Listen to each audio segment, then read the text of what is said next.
The terminal hummed with the usual morning noise, boarding calls, tired footsteps, and the faint hiss of coffee machines. Marcus Reed adjusted his son Jaden's backpack, a proud half-smile playing on his face as they approached the gate. Jaden clutched his sketchbook, already doodling airplanes and faces. A quiet world of color before the storm of the real one. "Group 3 boarding," the attendant announced, her voice smooth, routine. Tara stood by the gate, pressed uniform, flawless bun, practiced smile. Her eyes flicked across each passenger like she was scanning for something wrong. When she reached Marcus and Jaden, the smile paused. Not gone, just measured. Marcus noticed. He always noticed.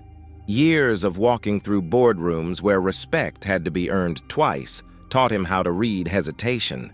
He gave her a polite nod. "Morning." Tara's lips curved, but her eyes didn't move. "Morning, sir. Are you sure you're in Group 3? The tone was casual and almost kind, but the undercurrent was sharp enough to cut. Jaden looked up, confused. Marcus handed over the passes. "Positive."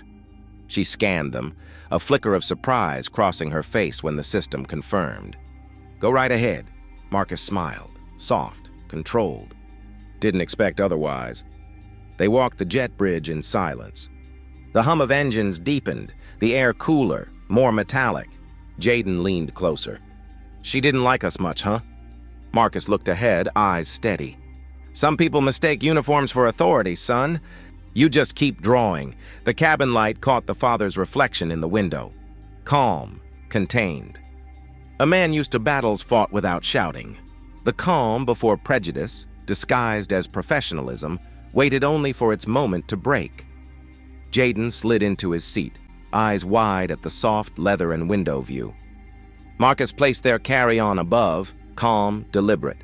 Tara appeared moments later, clipboard in hand, a professional smile hiding something sharper. "Excuse me," she began, voice smooth but cold beneath. "This section is for first-class passengers only." Marcus turned slowly. "We are first-class passengers." Her smile faltered only for a second. "May I see your tickets again?" Jaden froze, unsure if he should move. Marcus handed her the passes without looking away. The cabin's chatter dulled, tension settling like mist. A man 2 rows back pretended to read his paper. A woman leaned slightly forward. Tara scanned the passes, the confirmation flashing green. "I see," she muttered, too quietly for anyone else, except Marcus. He took them back, steady. "Do you?" For a heartbeat, she said nothing. The silence turned heavy, almost visible. Jaden fidgeted, his small fingers tracing the armrest. "Sir," Tara said finally, "I'm just doing my job." Marcus's voice stayed even. "Doing it to who exactly?" Her jaw tightened. "Please lower your tone." He leaned back, eyes never leaving hers. "I haven't raised it." The moment cracked. The quiet became uncomfortable, collective. A flight attendant near the galley paused, pretending to check inventory but really watching. Jaden whispered, "Dad, it's fine." Marcus placed a hand on his shoulder, gentle, grounding. "No, son. It's not fine. It's familiar." The words lingered. Tara stepped back, posture stiff, as if retreating without permission. In that small stretch of aisle, hierarchy shifted, not through volume or force, but through stillness. The seat that once symbolized comfort now marked the beginning of confrontation, where dignity quietly refused to move. Tara's patience thinned, like thread pulled too tight. She stood over Jaden's seat, arms crossed, voice clipped. "Sir, your son needs to comply." The word landed sharp, metallic. Passengers stilled. That single word hung in the cabin like smoke. Marcus's tone was calm, but it carried weight. "He's a child, not a threat." Tara's gaze hardened. "Then he should act like one." The officer, summoned quietly from the front of the plane, stepped closer. His hand hovered near his belt, fingers brushing the taser as if rehearsing an old reflex. Jaden looked between them, his small frame shrinking under the fluorescent light. "I'm not doing anything," he said, voice trembling but steady enough to sting. Tara's jaw locked. "Then prove it." "Stand up." Marcus's breath caught. "Don't." The silence before what came next felt endless. It wasn't loud, not yet. It was the sound of fear, of people pretending not to see. Someone coughed. Someone whispered, "Just listen to her." Jaden's chin lifted barely. "I didn't do anything wrong." The officer's hand twitched again. Then, crackle. Electricity ripped through the air, brief but deafening. Jaden's body jolted, collapsing against the seat, his sketchbook scattering to the floor, pages of color now burnt edges and noise. Marcus didn't shout. His voice, when it came, was hollow, controlled. "You just taught him obedience. The kind that kills something inside." Tara stepped back, face pale, breath quick. The officer holstered the weapon, eyes darting anywhere but toward the father. The cabin was silent now. Not out of respect, but complicity. Marcus knelt, hand trembling as it brushed Jaden's shoulder. The hum of the plane continued, indifferent. Justice, for now, stayed buckled in. The taser's hum faded, leaving behind the smell of burnt cloth and fear. Marcus knelt beside Jaden, his hand trembling slightly as he checked for a pulse. The boy's body was limp, breaths shallow, but alive. "Call a medic," Marcus said quietly. His tone wasn't raised, but something in it froze everyone. Tara stepped back, eyes darting between Marcus's face and the cameras rising around the cabin. Passengers lifted phones, not to help, but to capture. One voice whispered, "Oh my God." "He's a kid," another hissed. "Keep recording." Tara's voice cracked, defensive. He didn't comply. Marcus looked up slowly, his stare slicing through her excuses. "You just tased the wrong boy." The silence after that felt biblical, heavy, endless, unforgiving. The officer shifted uneasily, his authority unraveling in front of a dozen lenses. Narration. He didn't scream. He didn't curse. Because that's what they expected him to do. Break, shout, confirm the story they'd already written. Marcus's voice came again, steady, deliberate. "You didn't see a child. You saw a color and you reacted." Tara's lips parted, no words coming out. The plane was motionless now, its passengers caught between shame and awe. Jaden stirred faintly, his hand twitching. Marcus's breath shook, relief buried beneath restraint. Someone whispered from the back, "She went too far." Another added, "This is going viral." Marcus stood, eyes locked on the trembling attendant. "Don't worry," he said softly, almost like a promise. "You'll hear from me, but not here." Narration. The storm wasn't in his voice. It was in his silence, the kind that carried centuries. The kind that makes the world listen, and for the first time, Tara understood what real power looked like. The sound of the taser had faded, but its echo lingered, sharp, invisible, unforgettable. Marcus still knelt beside Jaden, one hand on his son's chest, counting each slow rise. The plane was frozen mid-air, yet it felt like the world had already tilted. "Is he breathing?" someone whispered. Marcus nodded faintly. "He's alive." His voice was quiet, stripped of everything but control. Tara took a shaky step back. "I didn't mean, I thought—" "You thought wrong," Marcus said, not looking at her. His tone was surgical, cutting, without raising. A passenger near the aisle lifted their phone higher, framing the scene. The officer's guilt, Tara's trembling, Marcus's stillness. Every second recorded felt like history building itself. Narration.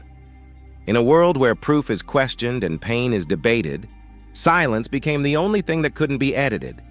"Sir?" another attendant stammered. "Please calm down." Marcus turned to her. "Do I look angry to you?" His voice didn't rise. It didn't need to. "You're mistaking calm for surrender. They've been doing that for generations." The words rippled through the cabin, soft gasps, lowered gazes, the heavy shame of witnesses who suddenly realized they were part of it. Jaden's eyes fluttered open. "Dad, what happened?" Marcus brushed his hair back. "Nothing new, son. Just recorded this time." The officer shifted uneasily, muttering into his radio. Tara pressed her shaking hands together, the first hint of realization flickering in her eyes.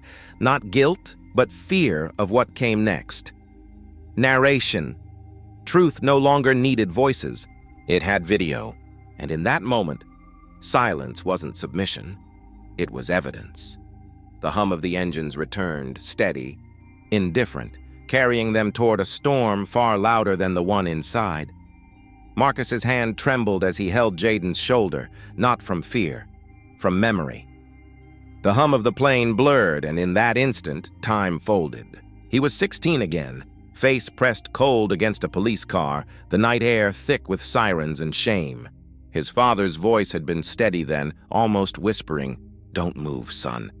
They just need to feel in control." Narration. History has a cruel rhythm. It repeats until someone decides to break the beat. Jaden's shaky breath pulled Marcus back. "Dad, why me?" Marcus looked at him, eyes wet but steady. "Because you look like me, and because some people still think that's a threat." Tara stood a few feet away, silent now, watching a man carry the weight of something she'd never understand. "I didn't mean for it to go that far," she murmured. Marcus turned to her, voice low. "It never starts that far. It starts small, a tone, a stare, a question that shouldn't be asked. And then one day, someone forgets you're human." The officer looked down, adjusting his badge as if it could hide his shaking hands. Marcus studied him for a moment, not with rage, with the calm of someone who'd already seen this story before. He leaned close to Jaden. "When my father couldn't fight back, he told me something. Said, 'One day, son, they'll do it again, and you'll be ready.'" Marcus glanced toward the phones still recording, voices whispering online already. "This time we won't beg them to listen. We'll make them see." Narration. A vow passed through blood, through silence, through centuries, now spoken out loud, not for revenge, but remembrance. Marcus exhaled. This time, the world won't look away. The boardroom smelled of coffee and panic disguised as professionalism. Screens glowed with headlines. "Teen taste on flight, airline under fire." Marcus sat across from them, silent. He didn't need to raise his voice. The truth was already louder than anyone there. The PR director cleared her throat.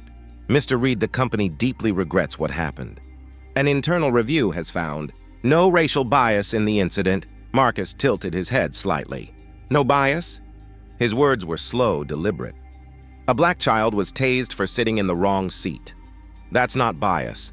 That's history repeating itself with better lighting." A murmur rippled through the room. Someone shifted uncomfortably, closing their laptop a little too fast. Narration. Behind polished language and carefully edited statements, guilt hides in plain sight. Rehearsed, repeated. Tara, sitting at the far end, stared down at her hands. Her knuckles were white. I followed protocol," she said quietly. "That's what they told us." Marcus leaned forward. "Protocol doesn't tase children," the HR head interrupted, voice trembling slightly. "Mr. Reed, emotions won't solve this. Let's stay objective." Marcus smiled faintly. "Objectivity is easy when you're never the object." The room fell still. Papers stopped rustling. The air thickened with something unspoken. Guilt, maybe, or the first shadow of fear. And then Maya Lopez spoke. Softly, almost to herself. "We all knew," she said. Her eyes flicked to Tara, then to the others. "Everyone saw how he was treated before it happened. We just didn't want to lose our jobs." Narration. The system protects its own until one piece stops pretending it's blind. Marcus looked at her. "Thank you," he said quietly. "That's how it starts. One person choosing to see." The world roared. Hashtags, headlines, outrage. But Marcus stayed still. His phone buzzed endlessly, journalists calling, activists begging for a statement. He ignored them all.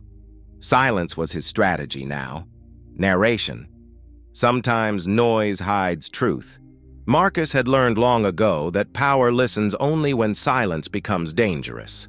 In his dimly lit study, legal files covered the table like a battlefield map. His son sat nearby, scrolling through comments. "They're all talking about it, Dad, some defending her. Some calling you a liar." Marcus didn't look up. "Let them talk. They'll see soon enough," the boy hesitated. "You're not mad?" Marcus finally met his eyes. "Mad?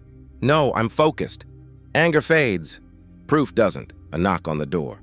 Maya Lopez stepped in nervously, holding a folder. "These are the internal communications," she whispered. "Emails between the flight staff and corporate. They're bad, Marcus." He nodded slowly, eyes scanning her trembling hands. "You did the right thing." She looked down. "I was part of it too." Staying silent, Marcus exhaled softly. "Then this is how you make it right." Narration. The system had its armor, lawyers, statements, and polished apologies. But Marcus had patience, and patience has teeth. The next morning, cameras flashed outside his office. Reporters shouted questions. He walked past them, briefcase in hand, composed. One finally yelled, "Mr. Reed!" Any comment before the trial? He stopped just long enough to meet their gaze. "You'll hear me in court." And then he walked away. No anger, no theatrics, only a man who understood that real storms begin in silence. Narration. Justice doesn't always march. Sometimes it waits, calm, steady, inevitable. The courtroom was silent enough to hear a pen drop. Every seat was taken, every eye fixed on the woman at the stand, Tara. Her uniform looked smaller on her today, as if truth itself had shrunk it. Marcus rose from his seat, calm, unhurried. His gaze didn't carry anger, only precision. "Miss Carter," he began softly, "when you approached my son, what did you see?" She hesitated. "I saw a young man sitting in the wrong section." Marcus nodded. "And you assumed?" Her throat tightened. "That he didn't belong there." He took a step forward. "Did he threaten you? Raise his voice?" Tara shook her head, voice breaking. "No." "Then what made you reach for your taser?" A long pause. The judge leaned forward. The world waited. Narration. Silence can be heavier than a verdict. It presses, it exposes, it demands. Tara's lips trembled. "Because I was scared." Marcus tilted his head slightly. "Scared of what, Miss Carter? His seat? His skin?" She looked down, tears forming. I don't know anymore." The words hung there, fragile, final. The courtroom didn't gasp. It exhaled narration. Justice doesn't always roar. Sometimes it whispers through the cracks of a breaking voice. Marcus turned back to the judge. No further questions. He sat down slowly, his son's hand brushing his. "No words, I'm just quiet understanding." Across the room, Tara wiped her face, realizing that no statement, no training, no corporate script could protect her now. The truth had spoken, not in anger, not in noise, but in the unbearable weight of her silence, narration, and in that silence, history finally listened. The courtroom doors opened to a flood of flashing lights and restless murmurs. Reporters shouted names, microphones trembled in the wind, but Marcus didn't stop to speak. He walked slowly, his hand on Jaden's shoulder, a gesture not of victory, but of protection. Behind them, Tara sat frozen at the defense table. The verdict echoed in her ears, louder than the gavel that sealed it, guilty of excessive force. Her lips parted, but no words came. For the first time, she had nothing left to explain away. Narration, the system had spoken, not perfectly, not completely, but clearly enough to leave a mark. And sometimes, a mark is where healing begins. A reporter's voice cracked through the noise. "Mr. Brooks, how does it feel to finally win?" Marcus paused. He looked up at the sea of cameras, faces hungry for a quote, not understanding the weight of silence. Then he said, calm and deliberate, "Dignity is not a luxury seat. It's a right, and it's been too long denied." Jaden looked up at him, pride and pain tangled in his young face. Tara watched from inside, through the courthouse glass. She saw Marcus not as an adversary now, but as a mirror, reflecting what she had never questioned. Her lawyer whispered, "We can appeal," but she barely heard him. Narration. For every wall built on privilege, there comes a moment when silence cracks its surface. Marcus took a slow breath. "We're not done," he murmured to Jaden. "We're just starting to make them listen." And as they stepped down the courthouse stairs, no applause followed, only the steady sound of truth, walking quietly toward change. Justice had not shouted. It had stood tall, and simply refuse to bow. The room is quiet except for the slow rustle of fabric. Tara folds her navy blue uniform, the one that once made her feel untouchable. The badge gleams faintly before she drops it into the box, face down. For a second, her reflection on the metal wavers, like it's ashamed to look back. A knock breaks the silence. Her neighbor, Mrs. Glenn, stands at the door holding a casserole she didn't ask for. "Thought you could use something warm?" she murmurs, eyes not quite meeting Tara's. Tara forces a smile. "You think this fixes things?" Mrs. Glenn sighs. "Nothing fixes things like this, honey. People saw. They won't forget." Tara swallows hard. "I was just doing my job." "No," the older woman says softly. "You were doing what you could, because you could." The words linger. Tara looks at her hands, the same ones that held authority, pointed, ordered, restrained. Now they tremble. "I didn't mean for it to go that far," she whispers. Mrs. Glenn nods. "That's what they all say, until it does." The door closes gently behind her, leaving Tara alone with the echo of her own choices. She opens her phone, thousands of comments, headlines flashing her face beside the words racial misconduct. Her breath catches. Flight attendant suspended after tasing incident. She deletes her social media accounts one by one. The sound of the final tap feels like a small funeral. Outside, a boy rides by on his bike, dark skin, bright eyes. He glances up at her window. She looks away first. For the first time, Tara realizes power was never hers. It was borrowed. And now, it's gone. The sky blushes orange, the kind of color that doesn't ask to be noticed. It just stays. Marcus sits on the porch steps, shoulders finally relaxed. Jaden leans beside him, tracing patterns on the wooden rail with his finger. For a long time, neither speaks. The silence between them isn't heavy anymore. It's full. "Dad," Jaden murmurs, "do people really change? Or just act like they did?" Marcus breathes out slowly. "Some pretend," he says, "but pretending can be the first step toward learning. Real change takes quiet." Jaden nods, staring at the sky. "It still hurts, though." "I know," Marcus says softly. "It's supposed to. That's how we remember what not to become." Inside the house, a small stack of letters rests on the table, from strangers. A pilot who walked off a job in protest.